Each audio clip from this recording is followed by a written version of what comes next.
CBS News senior White House correspondent Weijia Jiang joins us now. Weijia, there's been pressure on the administration to justify the reason for this conflict. There's been evolving messages of what that justification is. Can you spell out how the Trump administration is trying to sell the war to Americans?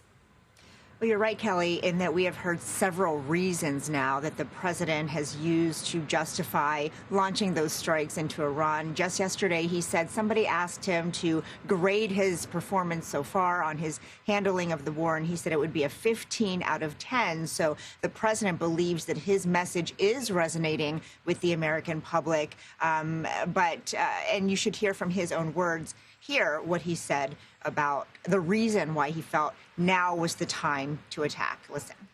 47 years they've been killing our people and killing people from all over the world, and I think we have great support, and I think if we didn't do it first, they would have done it to Israel, and give us a shot if that was possible. So, of course, one of the other main reasons is that the administration says there was an imminent threat from Iran on U.S. forces in the region, which is why the president says he was not going to sit back and wait to react, that he wanted to be proactive about it. The press secretary adding that the president tried to find a diplomatic solution, but said that Iran refused to negotiate in an earnest way. But as we've been talking about, it is a tricky subject to try to sell this to the American people. Our polling shows that they are not yet convinced that now is the right time, and they still have a lot of questions about just how long this could drag out. Weijia, first of all, the president campaigned on a promise of no more endless wars. We saw multiple instances where people who are now part of his administration suggested that if Kamala Harris were elected president of the United States, that she would be sending America's sons and daughters into battle. The other thing, speaking of those sons and daughters who are in battle, is the administration is pushing back on how we, the press, cover the deaths of American soldiers in conflicts, which is something that we've done going back to the Civil War. Help me understand those two things, no endless wars and how we are meant to convey the tremendous loss of life whenever an American military member is killed in battle.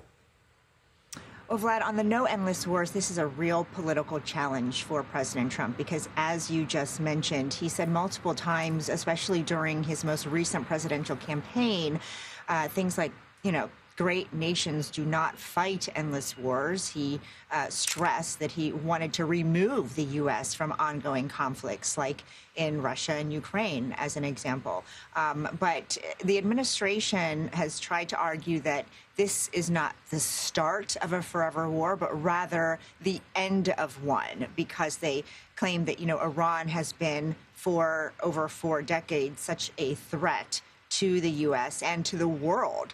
And the president himself said that it was the duty of America to protect the world from that threat, which he previously, did not express. So I do think that the president ultimately will have to answer that question. Right now, obviously, in the middle of a war, the focus is on the operation and on what will force him to end the war. But you're right, Vlad, especially when the midterms come around, we'll see if the president and Republicans pay some kind of price for launching this right now, especially if by then this has not resolved.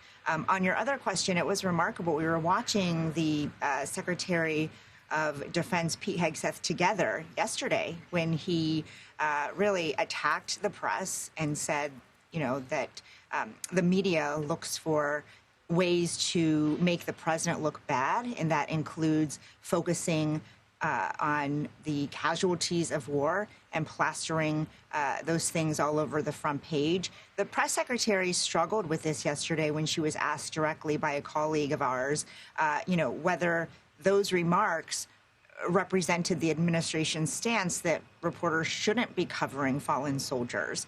And they say absolutely not. That is not what the secretary was saying, but rather they wished that the media would focus more on the successes coming out of this operation.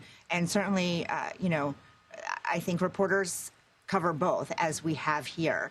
And certainly the the casualties of war and the 6 Americans who have so far lost their lives deserve to be on the front page.